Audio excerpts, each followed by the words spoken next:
کیا حضرت ابراہیم کی قربانی خدا تعالیٰ کے منصوبہ نجات کا کلی مقصد بیان کرتی ہے یا اس کی تکمیل کرتی ہے؟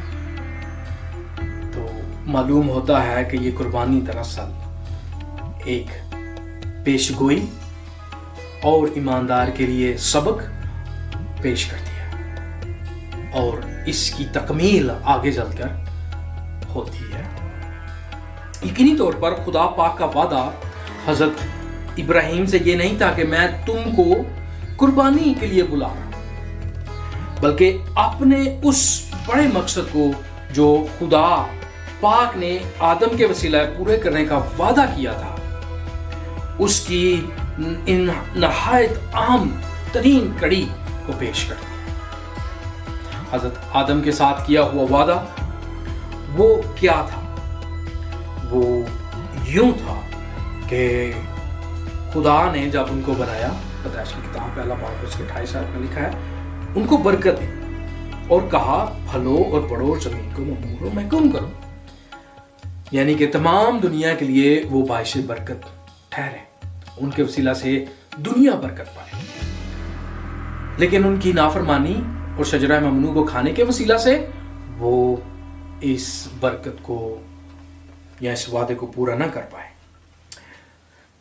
آگے جب ہم بڑھتے ہیں تو حضرت ابراہیم کی بات آتی ہے، تو جب بھی حضرت ابراہیم کی بات آتی ہے ہمیں قربانی یاد آتی ہے، اور قربانی دراصل ہمیں تصویر پیش کرتی ہے اس وعدے کی جو وعدہ خدا حضرت ابراہیم کے ساتھ پیدائش 12 باب اور اس کی 2 اور 3 میں کرتا ہے، میں تجھے ایک بڑی قوم بناؤں گا اور برکت دوں گا اور تیرا نام سرفراز کروں گا، سو تو باعث برکت ہو۔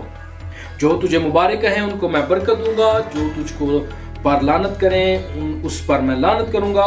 خصوصی بات، اور زمین کے سب قبیلے تیرے وسیلہ سے برکت پائیں گے۔ سب قبیلے، حضرت ابراہیم اور حضرت آدم کو خدا نے اسی کام کے لیے چنا کہ ان کے وسیلہ سے زمین کے سب قبیلے برکت پائیں۔ اب جب ہم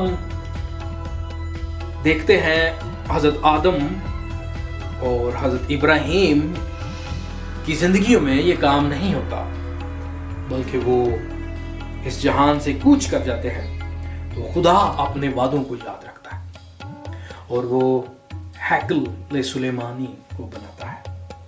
جب وہ اس کو بنواتا ہے، دراصل اس کا نقشہ جنت کا باغ جسے ہم کہتے ہیں، یا عدن کا باغ یا باغ عدن جسے ہم کہتے ہیں، اس کی طرح ہوتا ہے۔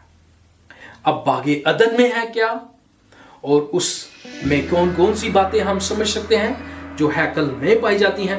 سب سے اہم ترین بات، باغ عدن میں خدا آدم اور حوا کے ساتھ ہے۔ شکائنہ گلوری یا جلال جسے کہتے ہیں، جلال کا وہ پلر جو ہیکل میں ٹھہرتا تھا، اس کے وسیلہ سے لوگ خدا کے ساتھ ہو سکتے تھے۔ پھر ہم دیکھتے ہیں ہیکل واحد عبادت خانہ ہے دنیا میں جس میں غیر اقوام کا احاطہ پایا جاتا ہے، اور اسی میں ہم دیکھتے ہیں کہ باغ عدن میں بھی آدم اور حوا تمام بنی نوع انسان کو پیش کرتی ہیں۔ جب ہم ان چیزوں کو دیکھتے ہیں تو ہمیں معلوم ہوتا ہے کہ خدا اپنے وعدہ کو مکمل طور پر یاد رکھتا ہے۔ اسی بات کو جب ہم انجیل مقدس کے پہلے باب اور اس کی پہلی آیت کو پڑھتے ہیں تو اور زیادہ ہمارے لیے یہ بات روشن ہو جاتی ہے، جہاں پر لکھا ہے کہ یسوع مسیح ابن داؤد ابن ابراہیم کا نسب نما۔ مسیح کے علاوہ کسی کو یہ لقب نہیں ملا کہ وہ ابن ابراہیم کہلائے۔ واحد مسیح یسوع ہیں نبیوں میں، پیغمبروں میں، رسولوں میں، کہ ان کو ہی یہ لقب ملا۔ تو جب ہم مسیح کے اس لقب کو دیکھتے ہیں تو فوراً نیچے اگر آپ 23ویں آیت کو پڑھیں اسی باب کی، تو وہاں پر معلوم ہوتا ہے کہ مسیح کا نبوتی نام ایمینوئل ہے یسایہ کی کتاب کے مطابق، اور اس کا مطلب ہے خدا ہمارے ساتھ۔ جب ہم مسیح کو دنیا میں چلتے پھرتے دیکھتے ہیں تو دراصل ہم باغ عدن کو، جنت کے باغ کو چلتا پھرتا دیکھتے ہیں۔ اور جب یسوع مسیح اپنے اس تمام تر مشن کو پورا کر لیتے ہیں تو انجیل مقدس میں ایک خوبصورت بات اس انجیل کے اختتام میں مسیح کہتے ہیں اور ہمیں پھر یاد کراتے ہیں کہ وہ کس مشن کو پورا کرنے آئے تھے؟ حضرت ابراہیم کے مشن کو۔ وہ کس مشن کو پورا کرنے آئے تھے؟ حضرت آدم کے مشن کو۔ اور وہ کیا تھا؟ متی 28 باب اس کی 18 سے 20، یسوع نے پاس آ کر ان سے کہا، یہ باتیں کی اور کہا، آسمان اور زمین کا کل اختیار مجھے دیا گیا ہے، بس تم جا کر سب قوموں کو شاگرد بناؤ اور ان کو باپ اور بیٹے اور روح القدس کے نام سے برکت دو، بپتسمہ دو اور ان کو یہ تعلیم دو کہ ان سب باتوں پر عمل کریں جن کا میں نے تم کو حکم دیا، اور دیکھو دنیا کے آخر تک ہمیشہ تمہارے ساتھ ہوں۔ وعدہ کیا ہے؟ کہاں جانا ہے؟ سب کو۔